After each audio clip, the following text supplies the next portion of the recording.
Oh yeah, Winty, what's the room code so I can join it? Oh, I just put it in general. We're alive. Oh, My my bad. bad. All right.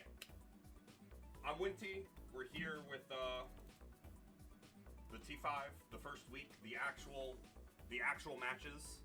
We're going to be starting in a second. If you watched last time, you know we began with some interviews. I've got Shinoa here and a few questions. Um, Shinoa, say hi. Yo, Oh, all right. So I'm first Shinoa. How y'all doing? first question is going to be, tell us a bit about yourself and your story with Type Lumina. So with Type Lumina, not a lot of people know. Some people do though. I actually started on Xbox, Damn. but Xbox was dead at the time, and so I just stopped playing it. I actually refunded the game, and then later on I got a PC, and I was like, wait, I really did love Type Lumina when I was first playing it on Xbox. So I got the game again. It happened to be on sale because it was around Christmas at the time, and then I started with Dan. Later on, got into work. Now I'm on Alco, and that's pretty much the story of it. All right. Sounds. The Xbox is certainly a story. Yeah, like not a lot of people know. It's really a surprise. Tell us about your two players. What? So, Council, H-Line player, he got second in the TNS net play bracket. He's really good, picks up on things quickly. It's actually kind of insane in a week that he was able to incorporate like a lot of the stuff that I wanted him to do. With Twiggy, it was more or less like MIA, but last night we actually got in a couple games against like the matchup that he will be fighting, and I'm pretty confident in what he can do if he just plays a little bit more. But that's about it, honestly.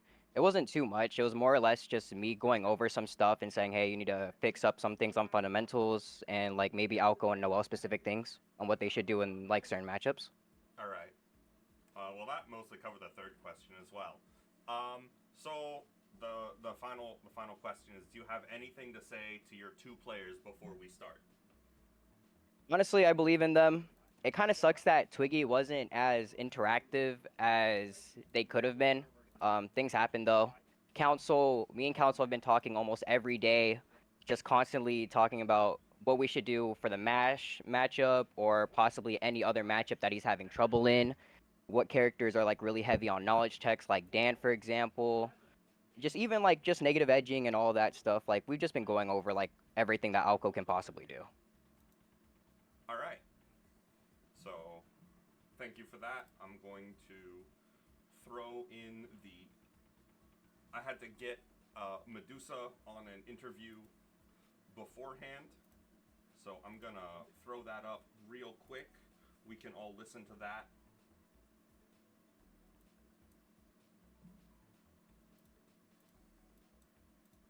Just a second here. A little adjustment. Ah.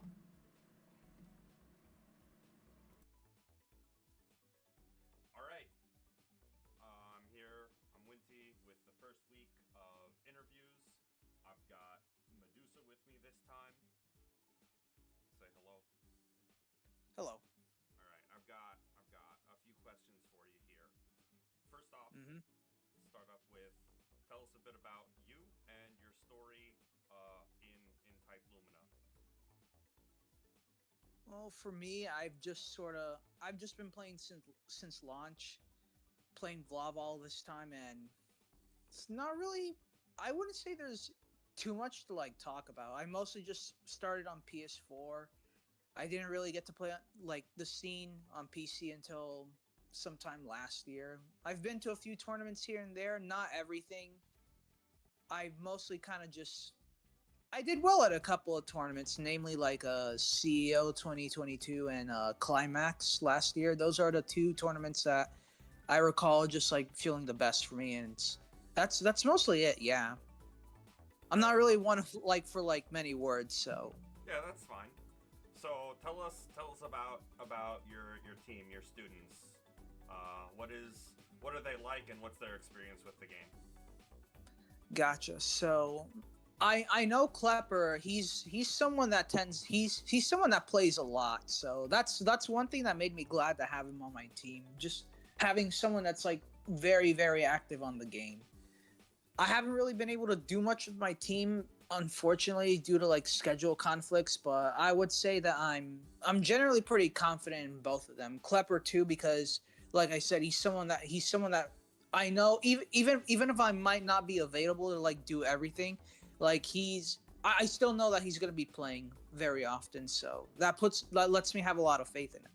And for Raspberry too, I I believe I played him during this crew battle last year that we had right before climax with like NA versus EU, and he was honestly like pretty good. I was feeling that honestly when I was reviewing some of his sets myself too. Like for someone on the second wheel of player, this guy is particularly good. So I have a lot of faith in him too. All right. So how did you prepare for this set? Did you focus on like specific fundamentals of the game, or were you looking more at the specific matchups that your players are going to be facing? When I was looking at both of their sets, I mostly just focused on like just fundamental stuff. Just like trying to like just concepts on like the system mechanics and stuff like that, and just movement options and all that kind of stuff because I wouldn't say I'm the biggest expertise when it comes to characters like Mash or like Dead Apostle Noel. So I felt like what I had to point out that would be most valuable would just be fundamental stuff for the game. And even then, it's like when I was watching Raspberry play people in particular, I felt like there wasn't really like a whole ton for me to point out that had to do with very like character specific stuff because I would see him play certain people like Arkma, for example, and like he would be doing pretty well despite like my own opinions on that matchup. And it's mostly just like, oh, just matchup knowledge stuff or just like little fundamental things that just had to be pointed out. All right. So what do you think of the event so far? This is your first time participating in it. Hmm. I think it's I think it's a good thing. I think it's a good thing 100%. I think it's a very unique thing to have for this community. Granted, like there's a lot of like beginner brackets already for a lot of people, but something like this that's more say like it's more interactive in a way with like beginners and like other more experienced players, like having them be put together for like coaching sessions and stuff like that, and like trying to see like the fruits of the effort. Like that's definitely a good thing. That's definitely a good thing. I think Scrot and the other people in T5 like have the right idea doing something like this for the community. I think it's a good thing. All right. And so the last thing is anything you want to tell your two players before they start. Final message for them. Yep, I would say just give it your all. Don't be super nervous about anything. No matter the results, don't fret over it. Not the end of the world. Even I still have confidence that we'll still win, but even if we don't, it's just one set and that's just more data to go off of for next time.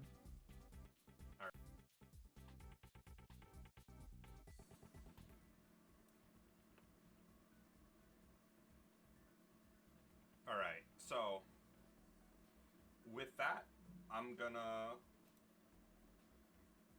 switch it over to my two commentators. I don't actually have to work this time. So let's get these players in the match. Also, you two should introduce yourselves. Oh, I wasn't sure. I was waiting for you to hand it off to us. Anyway, what's up, everybody? I am Fajita Ida, and I'm here today with Salty, and I'm looking forward to commentating this. This is a little different.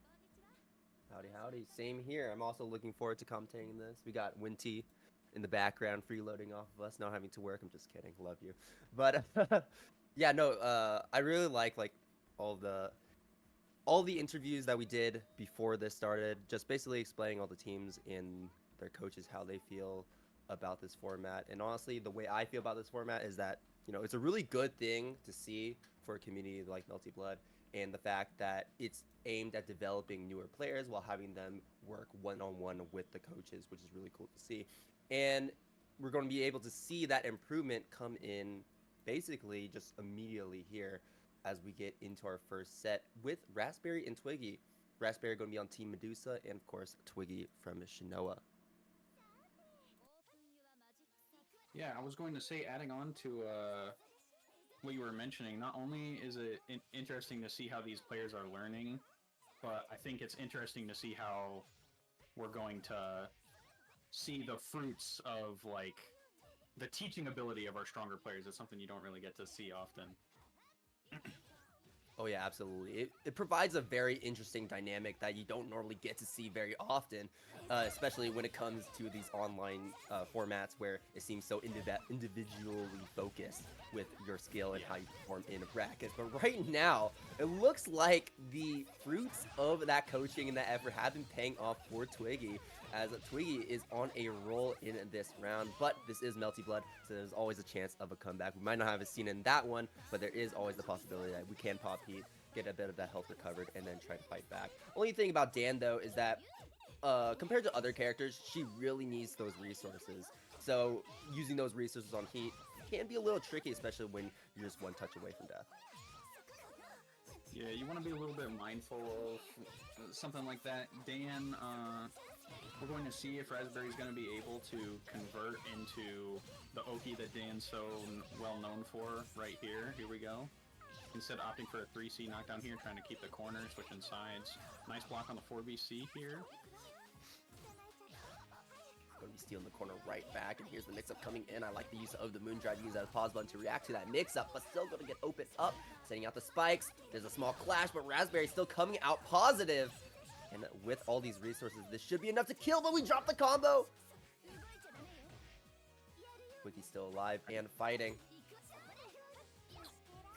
Ooh, the DP whipping could have been fatal right there. Nice throw tech here, and another DP closes out the next round 1-1 for the first game of T5. A little bit of a scare there. Raspberry still holding on a strong. Getting that meter attack here with the shield from full screen. Ooh, another whip DP, but unfortunately Twiggy just not able to get these whiff punishes in time. Going for something a little fancy there with the restand. I like the idea, but no dice. Anti-air locking down. And Twiggy working their way out of the corner, getting a frame trap here, a little combo, switching sides. Both players with full resources on the table. Raspberry looks like they are going to be starting us off first here as we set up the spikes, get that Oki coming in. Fatal counter, but unfortunately not able to fully capitalize off of it. Twiggy sending out those spikes. Another DP! Raspberry loves these DPs. He's been getting away with it a lot. Even when unsuccessful, Twiggy just hasn't been able to capitalize. Oh, and the 6-3B catching the jump. This should be a kill. Yeah, like you said, it's like we're going for these DPs so often, and even though they don't work every single time, it's the fact that they've never been punished. They never hurt for that DP whiffing. So in Raspberry's mind, it's like, why don't we just do it again, right? Yeah, exactly. A thing that some people really tend to get caught up in is just keep doing something until you see like something actually go wrong. There's no need to change things up until you start seeing failure with what you're doing. Yeah, absolutely. As long as it keeps working, gets caught with the detonation. I like the route, but an unfortunate drop here. Twiggy slowly working their way out of the corner. And really good job from Raspberry here, just controlling the screen space, forcing Twiggy to move around these projectiles. And Raspberry going to find an opening that he's looking for. Set the spikes at the Oki, gonna explode. Shield trying to get out with the BC, but still gonna get caught. That's one of the very tricky things about trying to BC that. Yeah, you definitely want to just instantly BC the moment you see a successful shield. That was just kind of a awkward jump, I think, from Raspberry that might have thrown Twiggy off in that situation. Yeah. For sure. But honestly, like, even despite that, even despite Twiggy might looking a little bit off at times, is still like seems like he's extremely consistent all these rounds, even in the ones he's not winning. He's still putting up a really good fight. And Raspberry going to be spending that heat, getting that health recovered.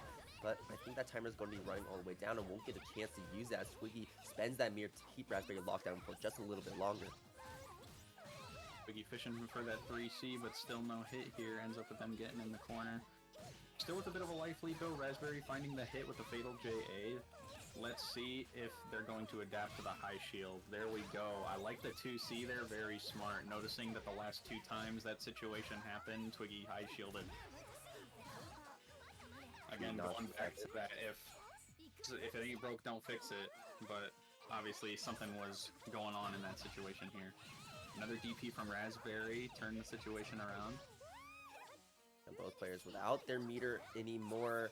Both players with looking pretty good on the moon gauge though. And we're just trying to toss out these nails, but right now Twiggy is looking really low on those nails, only 2 remaining. So it's going to be a little more tricky where you're actually going to spend those nails to counter zone Raspberry, and we're seeing it right here. Uses super effectively, gain those plus frames from the nail once again, but there's the DP that Raspberry has been known for, holding on to it for a little bit longer than he normally does, but finally using it to win at that game. Good stuff. Yeah. I definitely liked seeing Raspberry's adaptation being shown through the set in that game. I'm looking to see if Twiggy's going to be showing some adaptation of their own. The pressure strings have been a little short. I'm hoping that they try and mix things up a little bit. They kind of have been going for one trick every once in a while, and then it just kind of ends, which is really giving Raspberry a lot of chances to... Yeah, absolutely. And on that note, that's one of the things that Melty Blood, I think, is best known for, or one of the things is best known for, is the fact that pressure can be so flexible with the fact that you can link all these buttons together with ABC or CBA. You know, basically just a bunch of different buttons together, you know, ending it with A buttons to lower the recovery. So there's a lot of different things you can do to make those pressure strings different from each other. But like you said, we're not seeing a lot of it. And also, we're seeing Twiggy struggle a lot more in neutral, trying to get past all the zoning that Raspberry is throwing out. The zoning from Dan can be a little, how do I say it? A little committal. It's a bit tricky. It's a bit tricky. Yeah. You have to be very patient and find a good time to try and make a definitive call. There's a good amount of like overlap in coverage with some of her options, especially once you get a little closer to her. And due to her speed, it also can be a little tricky. But Twiggy doing excellent right now, even though getting hit here. Unfortunate drop, gets hit in the scramble here. We're looking for another Oki situation. Let's see how Twiggy handles this one. We're not going to see a high shield, just like the that. moon drive there. Getting a throw. And honestly, Twiggy's in a really good position, even if we're not able to, you know, get the kill right there. Oh no, we transmit. Oh, we use the moon skill. Not gonna work. Hold on. Ooh, doesn't shield the guard cancel heat, unfortunately, but Twiggy's still in this. Super shield Nice. BC. Nice. Yeah, but like I was saying, it looked a little bit scary there, but even though Twiggy was, you know, constantly getting beat down by all these combos that Raspberry was throwing out, it was just the fact that Twiggy had so many nails remaining and Raspberry was already at so little health that you had to spend resources to get that health back, or you're constantly at this position where you're one touch away from death, because a single nail would be enough for Twiggy to clean things up. Yeah, exactly. Twiggy was in a pretty good situation. Just a little bit got put in a dangerous situation, losing their composure a little bit, but they were able to close it out. Raspberry, though, is looking like they're in a good spot to win this set right now. Decent life lead, but Twiggy gets that air throw. Let's see what they do with it. Catches the back dish with the 63B, but no combo. This is a bad spot. Yeah, it's not going to be enough to kill just yet. We're going to end it off with the air throw. Oh my god. That's a Twiggy, classic. yeah. It's a classic instance of just kind of like having a brain fart in the heat of the moment. Sometimes, like, your mind's going so fast that you make an error on occasion. Yeah, I was like thinking, are we going for a 3-layer, like 4D chess here. It's like, I see you shielding. I know you're going to drop, and I'm going to do heat. But Raspberry holding on to that shield, ending up getting the reward off of that. So really interesting turn of events right there as Raspberry scores another game for themselves. So now Raspberry is sitting at a 2-1 over Twiggy. So one more game for Raspberry, and we're going to be moving on to the next set. Or Twiggy wins this one, and we're going to be seeing a 5th game between the two. Yeah, it's been pretty close so far. Unfortunate drop here using the Moon Drive to kind of save themselves here, keep the pressure up. 236 AA, let's see how we convert this. Simple stuff, just going for air throw in the corner. I like the double overhead with the air dash there, should be able to close it out here. Instead going for the Oki for the last hit, whiffs the throw, but throw again, because whiff throw is plus on whiff. That's how it feels sometimes. Yeah, gonna get shield, trying to rush in. The ball is being set off. Raspberry going to knock Twiggy into the corner with this one. I don't think we got the knockdown we wanted exactly. And the blood heat will be on the table for Twiggy. And now Raspberry has to play patient. Should be able to spend our resources here. No, we will not. Ooh. Doesn't spend the arc drive. Probably thought that they had a little bit more to squeeze out. Twiggy's still in a pretty good spot here to win this round. Just gotta keep an eye out for the Moon Drive here. Likely, yep, a Moon Skill coming out here. Very nice conversions from Raspberry. They've been very consistent with just making sure that they at the very least go into a knockdown. Hitting with the cross-up this time. One more guess. They really bring things around here. Here's the last Oki situation, and Twiggy gets opened up with the same mix-up yet again. If it worked the first time and continues to work, why don't we just do it again? And Raspberry going to be winning the first set here for Team Medusa. Looking real good. And Yes. just so that we clarify it for everyone, I'm sure that you are reading the chat, but just in case you aren't, this is going to be a cumulative first of 7 between these two teams. But basically how this is going to work, in order to get both these players on, both of these players playing, right? We're going to have 2 first to 3s, and then depending on the scores, we're also going to be seeing a first to 2, and then a first to 1. And then if we're in a situation where we need a tiebreaker, we're going to be seeing multiple first to 1s at the very end to keep things fast paced and keep our players on their toes. Yeah. Well, we're just trying to make sure that we ensure that everyone gets a good amount of time to be seen. You know, these players have been putting some good work in here. Our coaches helping them develop a little bit. We want to be able to see how they've learned and grown, especially as the T5 progresses over the course of the next month. Absolutely, and especially this match, I think I want to highlight, like, on your point, because Council right here is playing Alco. Guess who else plays Alco? Shinoa, the coach. And this is actually something that I'm surprised we don't see that much in this team tournament, is the fact that, like, the student isn't playing the same character as their teacher. But because you see this overlap between Council and Shinoa, we're going to be seeing a lot of the things that Shinoa may be teaching Council about, all the different things that you can learn about Alco. And Council is a great player, like we saw at the TNS Online, therefore Melty Blood actually again. But right now, we're not seeing any of that just yet, as Klepper is put on an unrelenting offense as a Mash. Yeah. Klepper, one of the beginner intermediate players that I am familiar with. Most of these names I haven't seen around. Unfortunately, I haven't really done my research, but I have encountered Klepper before. A pretty good Mash. But the point you were trying to make before of Council playing the same character as their coach, if we remember from Medusa's interview, they said that they're not familiar with the 2 characters that their students are playing. So it's going to be interesting to see how both of these teachers are going to be able to kind of educate their students here. Ooh, nice catch on the backdash with the 6BC, I like that. Klepper, honestly, just a really solid match. I don't think Klepper is, like, super widely known, but honestly, if you're in the Melty Blood community, everyone kind of knows everyone. It's like that little small town environment. And Klepper right now is on a roll once again in this round. We saw a bit of a scare midway through the first round, but this second round was completely on lock. Klepper not letting Council have a single moment to breathe. And Klepper, I mean, just bringing it back for bring it back for Team Medusa here after, or no, continuing the streak here from Team Medusa. You know, Raspberry did take that 3 days previously. I'm mixing up the players already. I shouldn't be on this mic. Mayhaps. Alright, Council not going for the Orb Oki here. Nice block on the DP.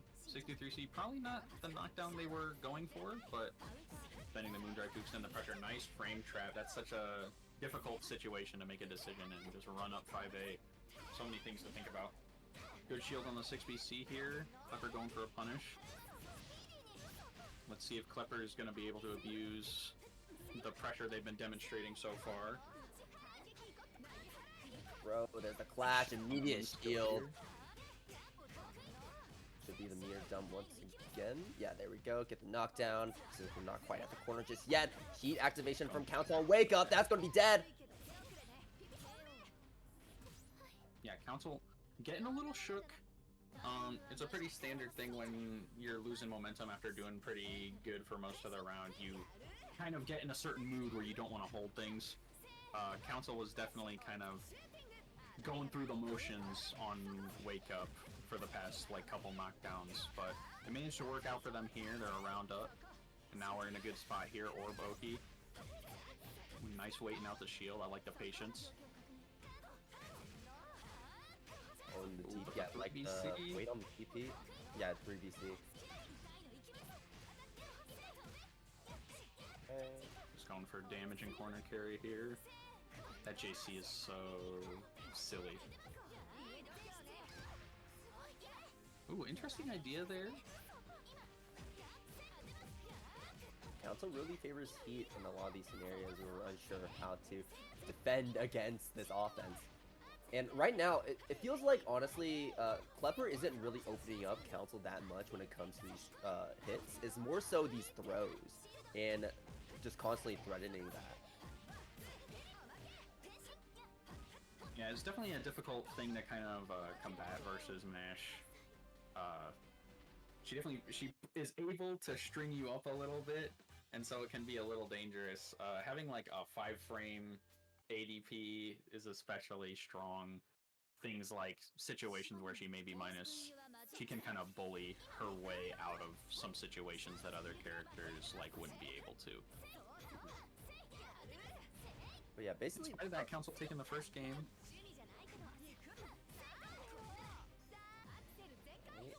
Setting the Moondrive. See what we can do. Try to set the orbs, but Klepper immediately rushing back in. Not going to let Council have that opportunity.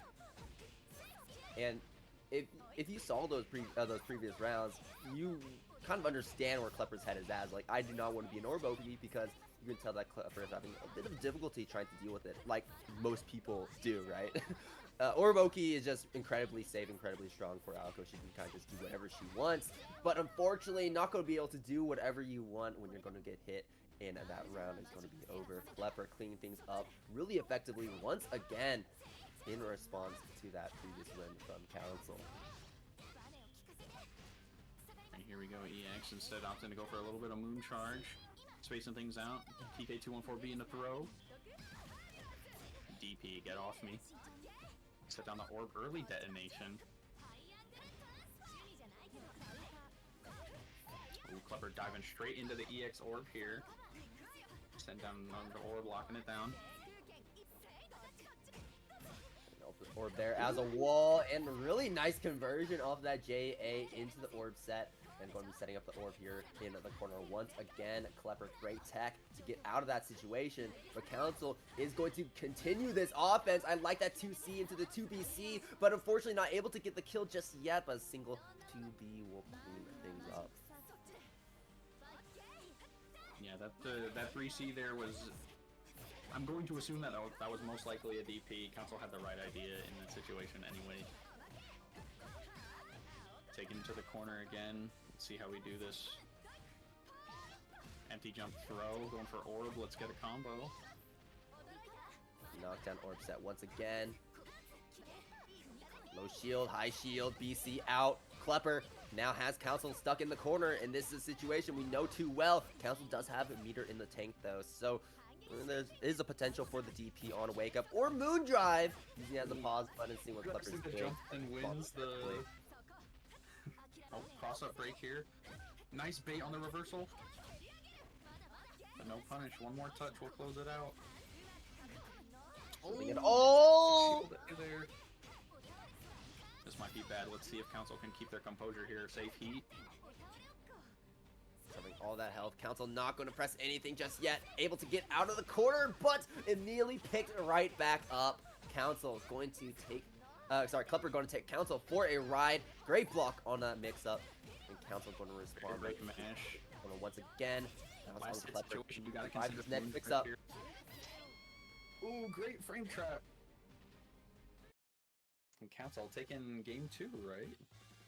Yeah. Yes, Council taking game 2. Klepper looks so strong in the games he wins. That's game 3.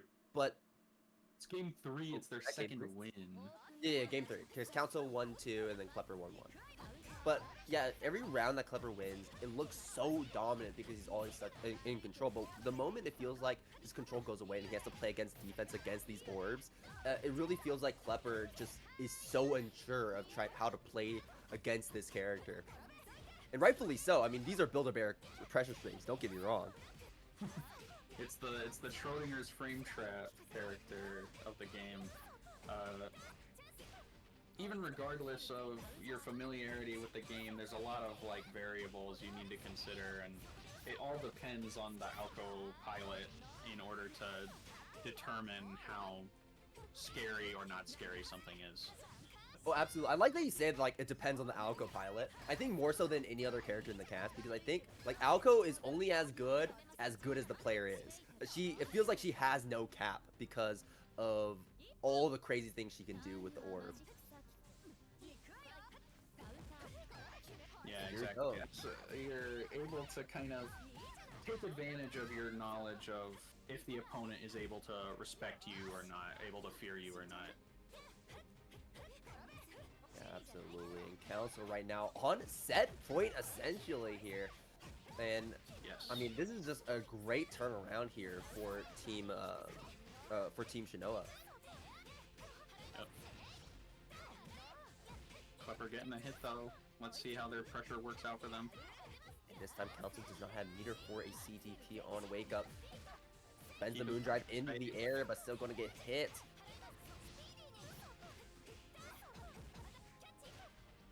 Knockdown here, has meter once again. Going to Wake Up mash right there with the 5A. Really put on the defense and going to be put on defense once again after this combo finishes. Sets the door, gets knocked down. Here we go. What's it going to be? Into the throw? Yes, it is. And Clever calling it out with the tech. No punish on the BC. Oh no, this can't kill. Likely We go need one more check over combo. on Wake Up. Nice shield. Council taking it 3-1, evening out. Is it evening out the score? It was 3-1 the previous. It is. Yeah, no, it is evening out the score. Twiggy was 1-3 against Raspberry, and now Council is 3-1 to Clever. So basically, both teams have a score of 4. So things are looking incredibly even right off the gates. But now we're going to be going to a shorter set as we get back into Twiggy and Raspberry with a 1-2. Yes. And whoever wins this 1-2 is still not going to decide who is going to win. So essentially, we're going to be seeing we're going to be going all the way. We're going to be seeing that 1-1 at the very end. And you know what? If for the first week of Type Lumina 2v2, we see a 6-7 score, I'd be a happy man. I mean, like, we're only here for so much time. Yeah, but like, I'm here for all of that. Like, I love Melty Blood Type Luna, love watching the games, and I'm really excited to see like what these players have in store for this next set, as we already saw what they did in the previous one. And maybe if like the coach is like saying, okay, this is what you need to change, this is how you should approach this matchup, this is how you should approach your game plan, and if anything, any of that is going to show up here and be noticeable. Yeah, it's going to be interesting to see after both of these players have been given a little bit of time after butting heads to ruminate on some of the choices that they made, things they could have done differently, things like that. Potentially like a word or two from their coach they may have gotten, things like that. Raspberry starting off pretty good. Good block here, gets hit by the 4BC though. J214C knockdown, I like this. Oki gets caught, that's such a tricky mix-up. Super jump Oki, not something you commonly see, I would say. But it's always pretty funky. Continues to zone Twinkie out. Twinkie, as always, just a little unsure of how to deal with this, setting up the spikes. And there it is, the knockdown once again. Tries to stand shield, and Raspberry's like, yeah, I know you love to stand shield so often, so we're seeing so many of these lows, not only in the previous set, but in this set as well. And that's giving Raspberry such a huge lead against Twiggy.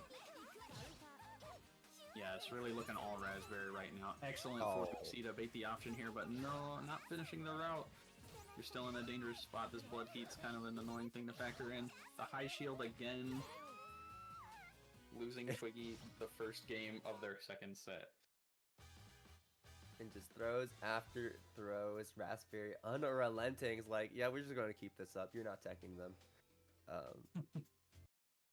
Yeah, and honestly, I really like the awareness of the blood heat gauge from Raspberry as well. And, you know, of course, duh, right? You have to be aware of it. But it's like, yeah, we went for the throws because we didn't want to proc our last arc. But also, at the very end there, we set the projectiles because we knew the blood heat was going to go away as those projectiles came out. So it was really smart for Raspberry to set the situation after that final throw. Yeah, exactly. Raspberry's been doing a pretty good showing for us this T5. Hey, It's hit DP on wake up again. We were seeing that at the start of the set. It makes a return here. Looks the air gets throw, caught. but still lands a hit. If we spend on meter, this might be enough to kill. No, it's not. One more situation into the throw. Yeah, Raspberry's really been calling Twiggy out on these shields here. Hopefully we'll be able to see an adjustment from Twiggy. Yeah, absolutely. A lot of reliance on that stand shield, and we're seeing a lot from Raspberry. We're seeing the throws, we're seeing the lows, and we're seeing lots of ways to bait it out by pushing Twiggy out of those explosions.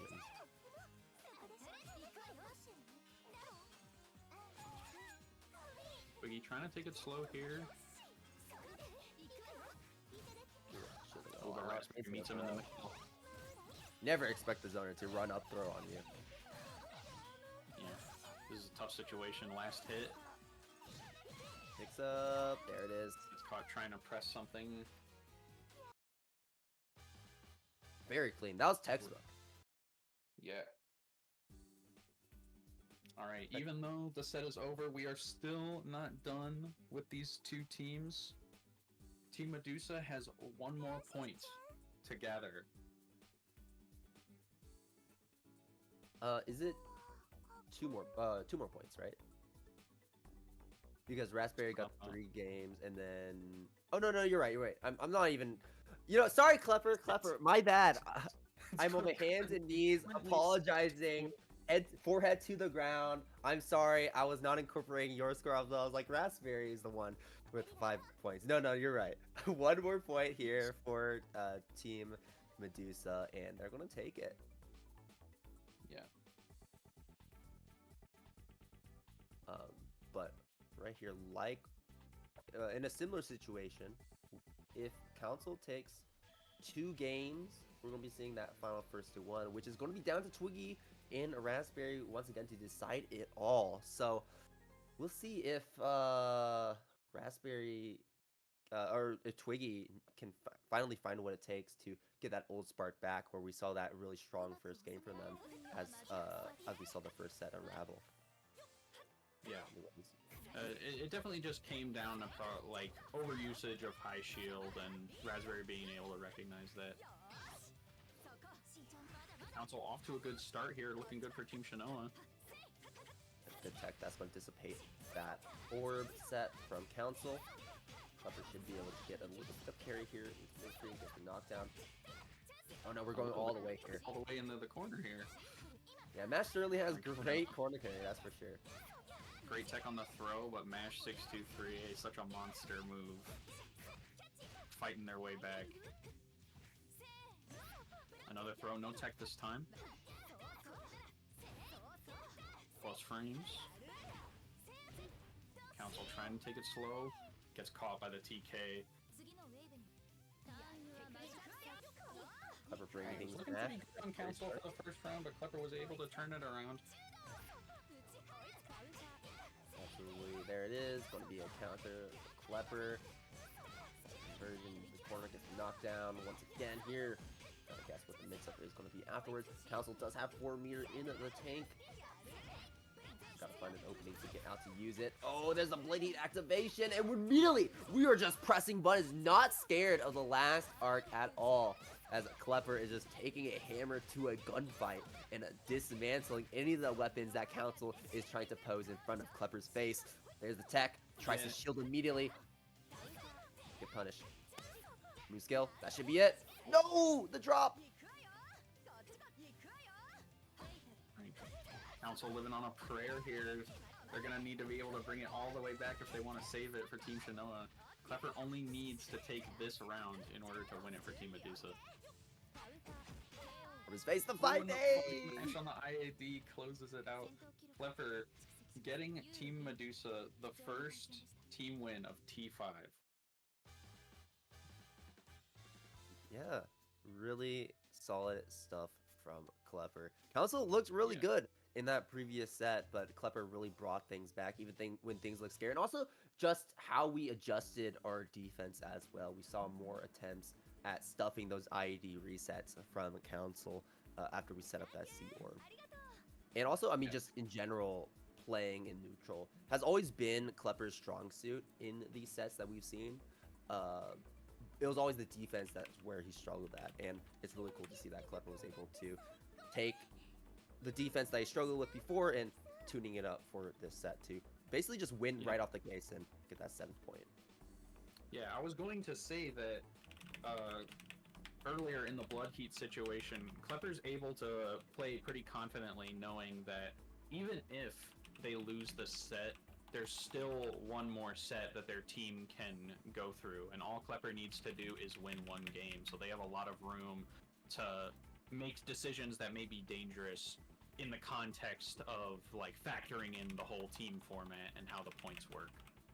Yeah, absolutely. There is the risk and reward is certainly skewed in the Blood Heat user's favor, but it's just that it's called risk and reward for a reason. There is still reward for trying to push the offense still on that Blood Heat user, because you know even though that shield can be so scary, there's still a drawback to it, and there's still a very real risk that you can get punished for trying to shield in last arc, even though a lot of times, even at top level of play, it basically turns Melty Blood into a Street Fighter game. All right, It so I'm can gonna slow things down a bit. I'm gonna move these people in for more interviews real quick in just a second here. Just gotta grab you. Yo. Where's the other one?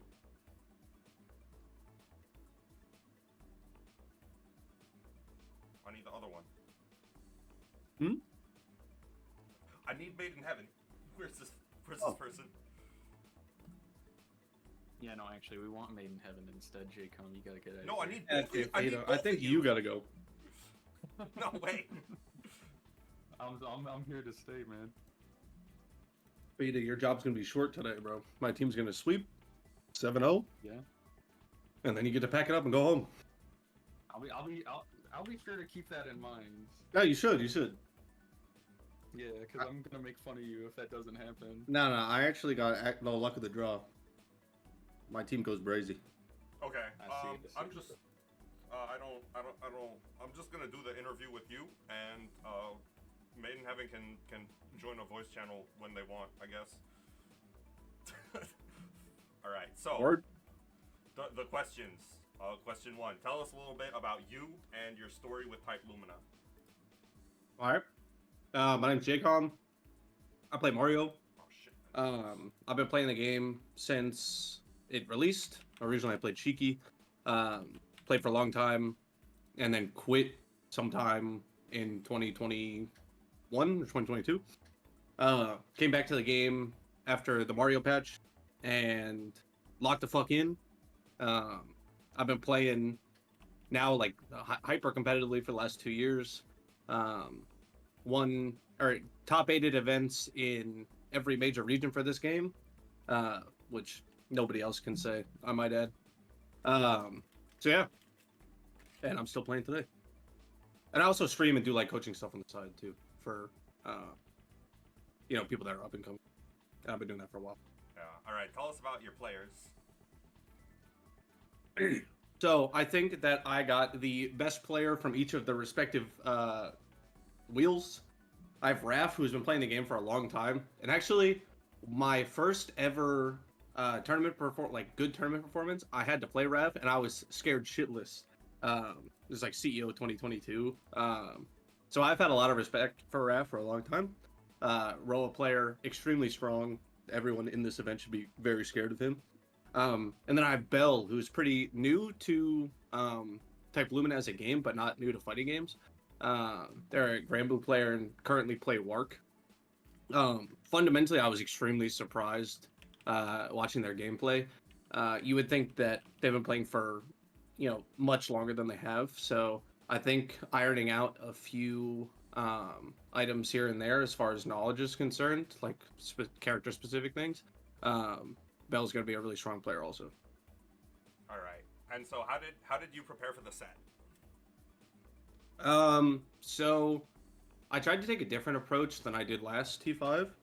I'm very big about team meetings. So we had a couple scheduled calls where we'd go over some fundamental things and then give like what's essentially homework for the next call.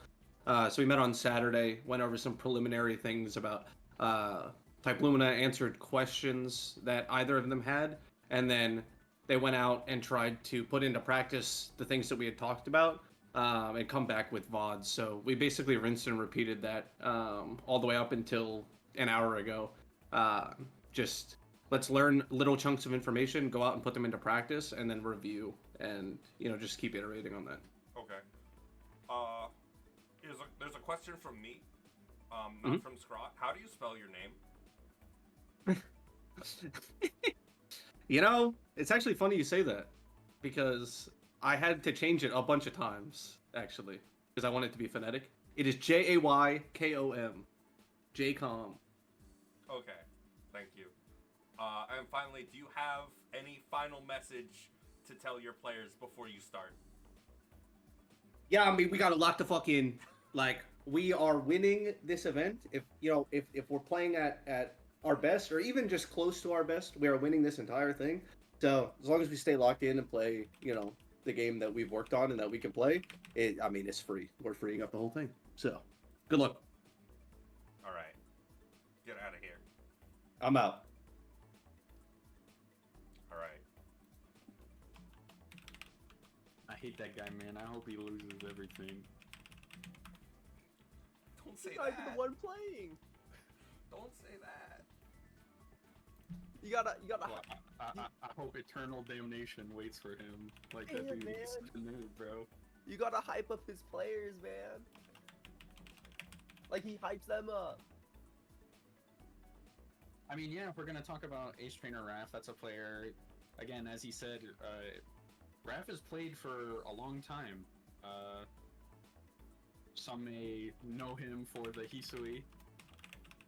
I'm getting that wrong, right? I don't wanna. Isn't he playing Roa? I'm actually unsure. Unsure. I think I'm pulling an Arc World Tour here. Like I'm pretty sure he's Roa, but if I'm wrong, I'm gonna feel real bad. All right, now we finally got this dude MadeInHeaven in here for his interview. My bad. Hang on, I need to change the name. I you stole that. You stole. There. All right. Yeah, sorry, just a bit of misunderstanding. All right. Do you remember all the questions? Just answer them all in a row real quick. Yeah, right. Okay, so tell us a bit about yourself and your story with Type Lumina. Well, my name is MadeInHeaven. I've been playing ever since launch. I've stuck with Saber ever since launch. I've had some varying degrees of success in this game. I definitely have a lot of ups and downs, but latter years, 2024, 2025, I've had probably finally hit my stride. Just Evo with Evo 2024 and this recent Frosties, and I mean, plenty of online stuff, and I think I can finally just like comfortably put myself in some of the best. All right, and tell us some about your players. So Boji, they have all the pieces together, and I really enjoyed. So unfortunately, I had to switch my player like 4 times before this event, so definitely a little late start. But the player that I got, I'm not mad about. Boji has, they have all the pieces together. It's just finding that last like 2 pieces of like what they needed to complete the game plan, and and I think I might have found it. There's still work to be done, but with the time I had, I wanted to push them as much as possible. Same with my other player, Gara. Gara is definitely a lot newer, so it was definitely a little harder. But I wanted to. I've been there, like I've been at that point of being like completely new. So I kind of like took the steps that I took to get better, and kind of had them take those same steps and just kind of just keep like working at it. Like you just kind of have to keep slamming your head against the ceiling, and it'll click. It's stuff like that helps develop good players. All right. So how did you prepare for this match? So I went over more like obviously like going over like base fundamental stuff. I also really delved into like the character and the character that we were going to face in general. So like I delved into how we do play against Corolla. How do we control the screen, and how do we get in without hanging ourselves on our own playstyle. And it really just came down to let's make sure we don't get hit by anything gimmicky stuff. And I definitely made sure to remember like what weird stuff that can happen, and made sure that they realize it, because that's what's going to matter, because that could potentially change games.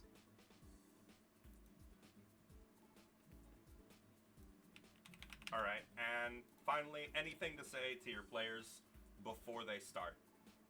I'm proud of my players. Even if like we do lose, I am very proud of them. Like I want them to push themselves, because I want to try and develop this next generation of players, because that's what holds up the scene eventually. So it's whatever happens, I want them to put in 100-200% of their work into it, and just see what happens. All right, thank you.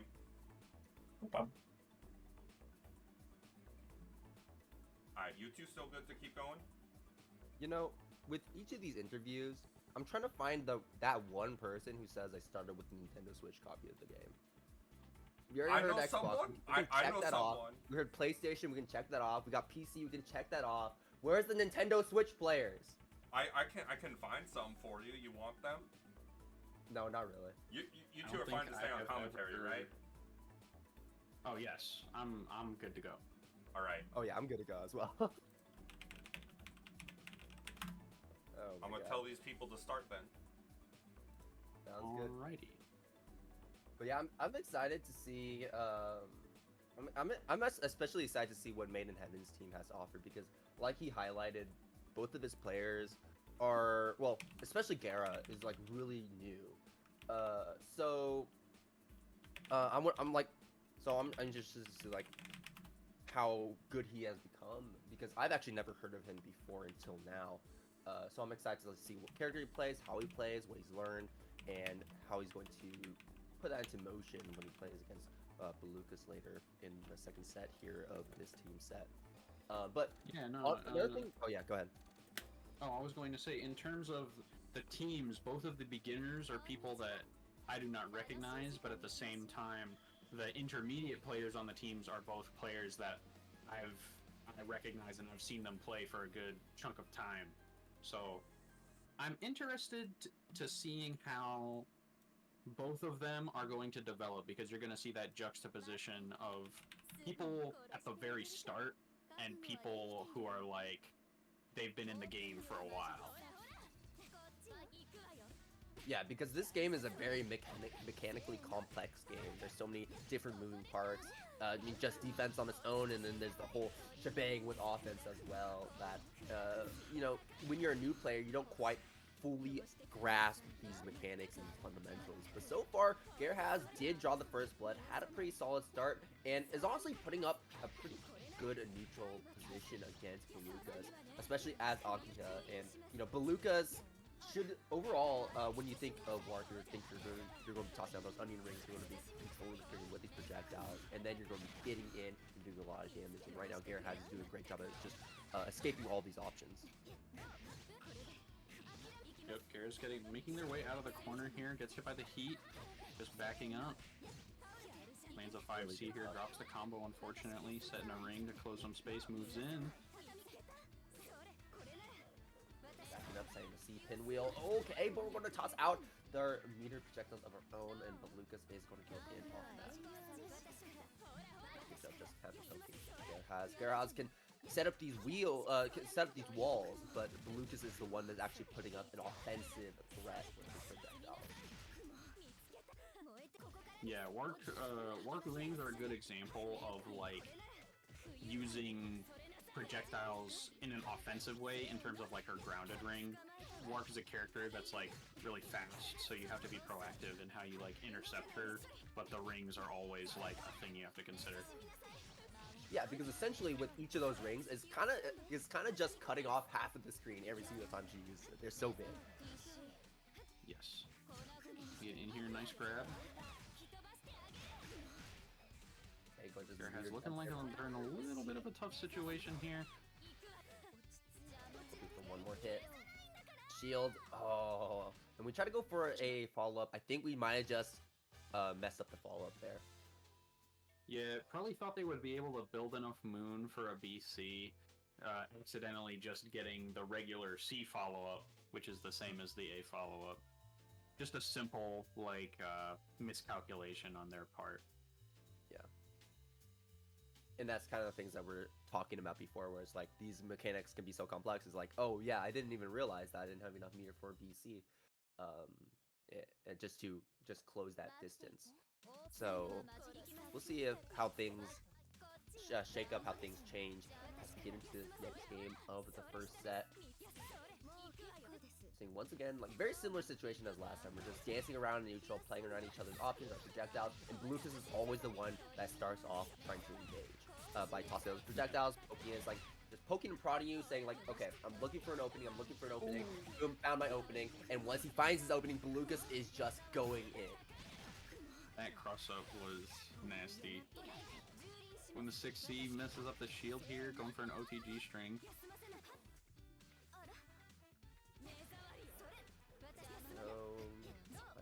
Else. Try to run it for the throw, but Lucas was going to avoid that. Gara's definitely been taking things a little slow. I think they're just getting kind of ran over. They're not really like matching Beluga's pace. I think they have like the right ideas in mind, but it's just a matter of who's faster when it comes to the context of an actual match. And I think Gara is doing a pretty decent job in neutral playing against Beluga's tools. It's just when Gara is on defense, you can see a bit of unfamiliarity with how to deal with Wark's tools. But also when Gara's on offense, you're also seeing a bit of unfamiliarity as well about how to keep that pressure going, because we're constantly ending it with a 2-2, and then it's kind of like a deer in headlights. Okay, what am I going to do next? Am I going to go for a throw? And then tries to go for a throw, but ends up going the wrong distance. And unfortunately, all these things are just culminating in Lucas having such a huge lead against Gara. But Gara's going to be getting a nice confirm off of this, going to be getting knocked down off of the air throw and trying to get one more mix-up with that JC. But in that situation, Lucas can just go for that moon skill. Yeah, Wark is definitely also a character where pretty much any of her moon skills are strong to use. Wark has a very dangerous moon drive that you have to be aware of and have a game plan for. Oh yeah, absolutely. But honestly, yeah. And unfortunately, like, one of the things I think that Akia is strongest at is like offense, right?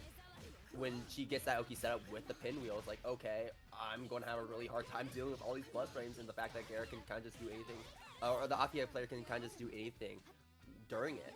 But unfortunately, Guerra is not able to get these situations set up, and Lucas is the one constantly setting up these offensive situations and putting Guerra on the defense as Lucas secures himself a perfect to jettison himself into set point.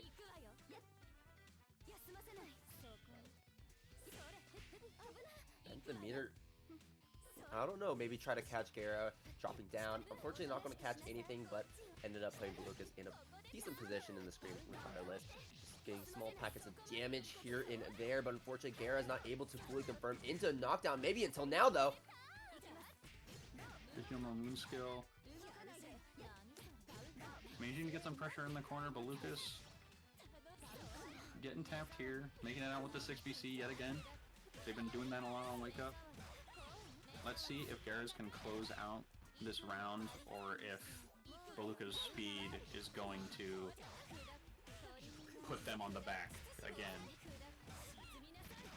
Now Belukas is looking so confident with his play, sets up the projectile on the Oki to get the meaty. Okay, Guerra spinning the moon skill into the C pinwheel, and there's going to be the B follow-up. Guerra not blocking it correctly, and Belukas is going to be finding that final hit as Belukas is going on a perfect run here against Guerra to get a 3-0 immediately for Team Jaykmom. Yeah, I think that Guerra's had a pretty good showing. It's just a matter of like speed. You need to be able to have a good sense of being able to make decisions quickly. It's like being able to make quick decisions is just as important as being able to make calculated decisions. You need to be able to have a balance of both. But in that instance, it kind of just ended up coming down to who is making more choices more often, and that was kind of what decided the set. Yeah, absolutely. Melty can be such a fast game. There's so many different things that you can do. That, like you said, the amount of actions you take per minute is kind of what decides a lot of these games. But now we're going to move it up a peg as we get into our next set. This is going to be between Araf and Bochi. It's going to be a bit more on the intermediate side of things. And I'm excited to see how this one's going to roll out. I'm familiar with both these players, Bochi on the RQE, and then Raf on the Roa, two incredibly strong players. And I'm excited to see how this is going to go in Bochi's favor, actually, because Roa is essentially a zoner, right? He's going to be cutting off lanes of the screen with these lightning. You think the onion rings would work? Well, you can do them so much more effectively here as Roa by blocking off the screen. But the thing about Arcuweed is that she wants to get in and stay in, and she has the explosive movement to get in your face when she needs to. So that zoning can be a little bit more difficult than I think Raph may be expecting. Yeah, Arcuweed's a character where her speed is really her like strongest weapon. She doesn't really have anything in the way of projectiles, but again, like that speed is something that you have to factor in. You have to make a lot of like guessing situations, even at ranges where she cannot technically hit you. As you said, Roa is a character that, in spite of being able to cut off like big lanes of the screen, Arcuweed's a character that's able to get around it really quickly if you make the wrong call, and it can be deadly. Yeah, absolutely. But the Going thing about quickly Melty, right now. okay, we found a hit. Good, the knockdown, jump throw, big hit. Just finisher, spend the meter. We don't need to. Arcuweed just does a really good damage on her own, just like that. But just going back to the point that I was trying to make there, Arcuweed is a very straightforward character, a very honest character with what she does, right? With what she wants to do. She wants to get in your face, she wants to do damage, she wants to stay in. And the thing about her is that she has very little proactive mirror usage, so even though she's sitting on a lot of bars, she can't really spend it in neutral because she doesn't really have much in the way of neutral skips like other characters do. So if you're Raph and you're constantly staying locked down with catching Bochi, trying to approach, then Bochi's going to be having a pretty difficult time trying to get in even with the resource advantage. Yeah, Raph closing it out pretty convincingly that round with the air unblockable. But as you said, Arcuweed doesn't really have a way to spend meter to be able to like find themselves a quick in. Roa, on the other hand, able to do something like tackle in the 214C, being able to just make you block something, anything, and be able to convert it into plus frames that can go into the offense they want whenever. BC Trading gets shield those BC here is getting fatal countered by the lightning. Looking pretty raff this game. looking like it is, but the blood heat could turn things around. Bochi going to be recovering all that life, and Raph just running away. We're going back to Street Fighter here. We're not going to press any buttons, and Bochi's going to be the one to engage straight into the last arc. Not going to be the maximum damage you can get, but still last arc nonetheless. 5,000 damage for Bochi, evening up the life total in this round right here. And Raph spending that moon drive on defense, not wanting to take anything else. Yeah. I appreciate how Raph is trying to play it a little bit safer, just doing like tight frame traps, making sure to avoid the opponent when he doesn't need to do anything. Nice confirm to the arc drive here off of the needle.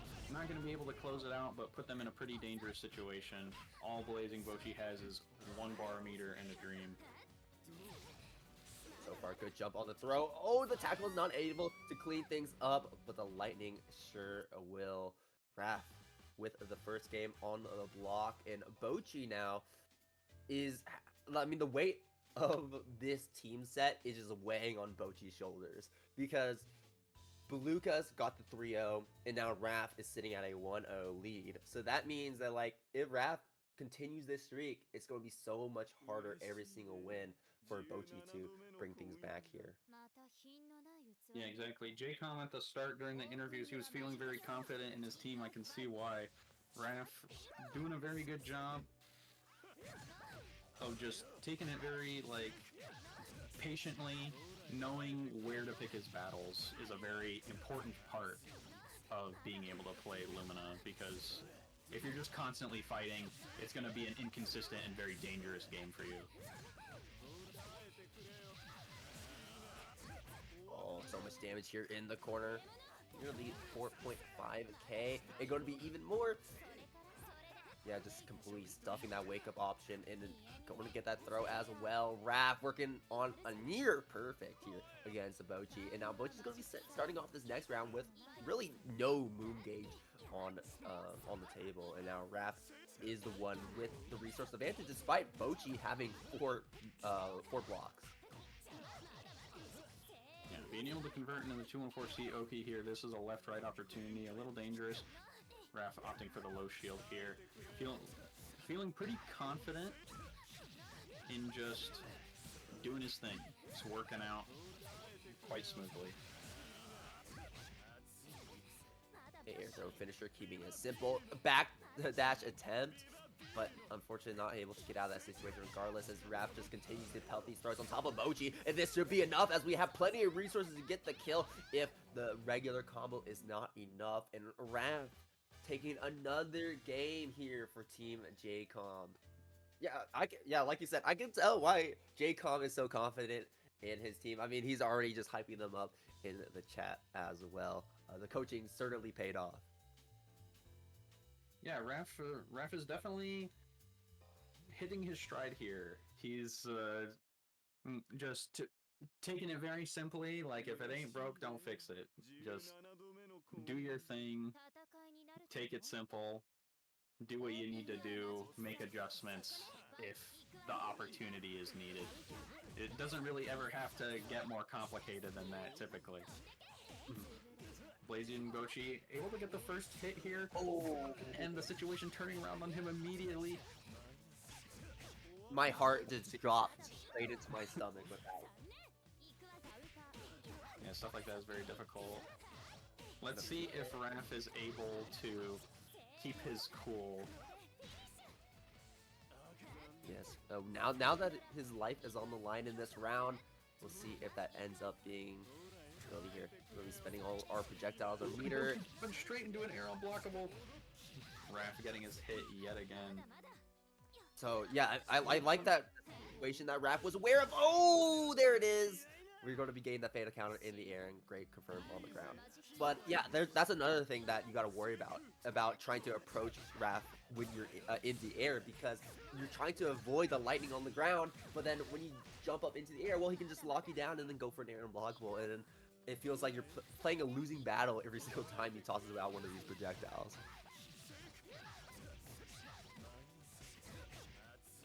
Yeah, Raph. The previous round was a bit of a stumble, but Raph is still looking pretty confident, still taking it slow, doing his thing. Dumping all of that moon gauge, bending all these moon skills, using all that mirror, trying to keep Bochi locked down, but none of those are going to be doing anything to him. Honest mids and Michael literally was just all mids, and Bochi not scared, not phased, getting out of the corner and tacking on some more damage. Should be able to get the knockdown off this one, bending the meter. Mid screen, here you go. What's the mix-up going to be? Going for the low once again. No shield from Raph. Heat. Nice hit here, and a fortunate drop here. Gets caught out by the 6 BC. That move is so huge. Likely going to be able to go into 2-1-4 Oki here. Let's see how Raph treats this. He has no resources on deck. This is dangerous. Oh, try to low shield, expecting to blow once again. Bochi has represented that mix-up so many times, and now finally mixing it up to throw Raph off. That is conditioning. Bochi finally breaking parity just a little bit, as now Raph has lost a game, and now Jaykmom is not going to get that perfect score for his team. And now Bochi, with one game on the board, could certainly turn things around in this set. Yeah, exactly. It was a good turnaround from Bochi here. I really like the change they were making on the 2-1-4 Oki here. Raph was put in a very dangerous situation. Low shield was the safest choice he could have took if he wanted to make an active choice other than guessing. Blazing Bochi recognizing that and winning that game. Raph, this is a place we've seen before throughout the set. Great fuzzy mash here. Raph opting for the empty throw, trying to sneak some tricks in there. Bochi having none of it. Going for 236C for the corner carry and a safe jump. Musko getting himself out. Poking at Bochi carefully, but has to block a 2-1-4C, which means Roa is in. B shield whiffs, gets out of the corner. Side. Oh, the launcher just straight up picks up Raph in that instance, in that block string. Heat activation, recovering all this health. Using the throw to buy some more time. Heat activation from Bochi as well, but Raph not phased, rushing right back in. Doesn't have the meter to cash out on this hit though, but still able to bring down the timer. Bochi, oh wow, we still had just enough to go for the DP. Raph keeping that in mind, blocking it out, and going to be getting his round. Alright, now Raph is on set point despite a Bochi's win in the previous game. Bochi going to starting us off strong with this round. This should be the corner situation. Yeah, we're going to go for the side swap. You don't really want to get Raph an opportunity to escape the corner, especially when RQ8's corner pressure can be so unrelenting like we're seeing right here. The damage continues to stack up over time. Bends the meter once again, and now needs to swap sides once again to try and get another mix-up and keep Raph in the corner. Raph spending the moon drive, trying to get out. And there it is, the moon scale gets himself out of the corner, now backing all the way up, making that distance noticeable once again.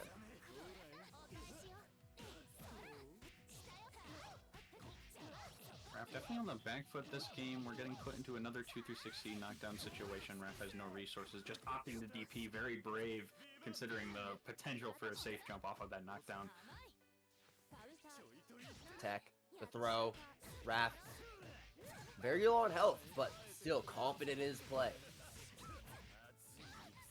Yep, it's kind of one of those situations where you have to be like, all right, well, I'm a round up. I can make a lot of mistakes. I always got next. And Raph being able to turn it around, closing it out. A little bit of a stumble in the previous game, but able to close it out for Jaykmom. Now we are at 6-1, right? 2-1. Yes. It ain't. Now it we're ain't going a to be 7-0. making our way back to both of our team's beginner players. Yep. But Lucas now is going to be the one that will be deciding whether Jaykmom is running away with a 7-1 or if MadeInHeaven's team has a response. Yeah, it'll be interesting to see if Garahaz is able to make some adjustments. You know, speed the decision making up a little bit, just kind of outputting some pressure in making choices for Balukas, or if we're gonna see Balukas maintain control like we saw in the previous set when we saw these two players clash. I think it's also just spending our resources as well, just playing that resource game. Because so far from Gareth, we haven't been seeing him really utilize that meter very often unless he's on offense and purely on offense. And you kind of want to see that a little bit more in neutral with like the C disc because or C pinwheel because like it's such a strong tool to just toss out, set up that wall, despite the fact that onion rings can go right through that.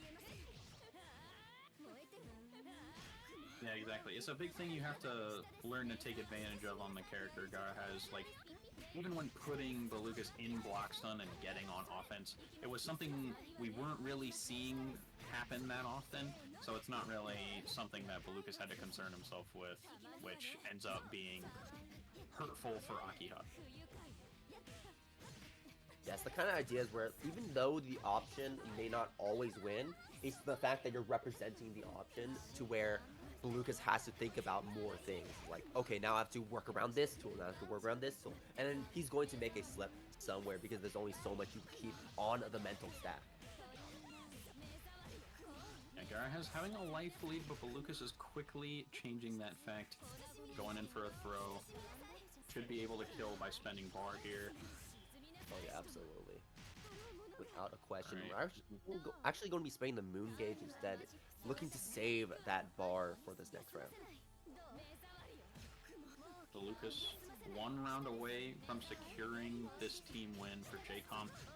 Misses the high shield, gets hit low here. Garahaz dropping the combo again. We've been seeing some combo consistency issues here. Here we go. Finishing things up in the corner. This is where Akiha thrives. There we go. C Nice pinwheel throw. into the throw. Fatal counter looking good. That's going to be some good damage on the board. The 2-2-C. And there, that should be it, I want to say. Yeah, okay. Yeah. Garahaz closing it out. Again, it's just a matter of speeding things up. You need to put pressure on the opponent. If you let them relax, then you can only blame yourself. Garahaz put on defense plus frames, grabbing the shield here. Able to make it out with the JB. Nice throw tech here. Balukas slowly pushing their way out of the corner. Applying a little bit of pressure, working his way out. Whiff shield here gets caught by 2C. 236C ender, maybe a misinput, I'm going to assume. BC in there, and the anti-air 2C, I hate work. Oh my god. Balukas is on a steamroll on Garahaz right now. We might have to just spend heat to get out or spend our DP to get out instead. Garahaz has a response. One more chance, but unfortunately, it is not enough. Garahaz going to be losing to Balukas as he wins it here for Team Jaykmom. A 7-1 victory. Yeah. I think, at the very least, even though Garahaz lost, I think there should be a personal victory to consider here, factoring in that they did, in fact, make an improvement in between the two sets that they were able to play. Sometimes a loss can still have something to be found as a gain, regardless of what happens. Oh yeah, absolutely. You know, it can be as simple as something like stop jumping or jump more, right? It could be as simple as advice as that, and then suddenly your viewpoint, your perspective of a matchup completely shifts. And like you said, it's really cool to see that we saw that adaptation come in alive in between the two sets. Yeah, Alright. exactly. So, that concludes our matches for today, and I'm gonna go over what's gonna happen going forward. So, tomorrow, same time, we're gonna see the other 4 teams play. So, that is Team Kirby, Team Aaron, Team Crystal, and Team Vivian are all going to play tomorrow. The teams that won this week will play in the continuation of the bracket 2 weeks from now, the teams that lost will have a single round redemption bracket next week. So, if you lost, keep grinding. Because I am giving a secret reward to the 2 teams that win that bracket. Spoilers, the reward is money. So, lock in. And with that, I'm going to let everyone go. Thank you for stopping by. Thank you for commentating. Thank you all for watching. Yeah, thanks for having us. Absolutely.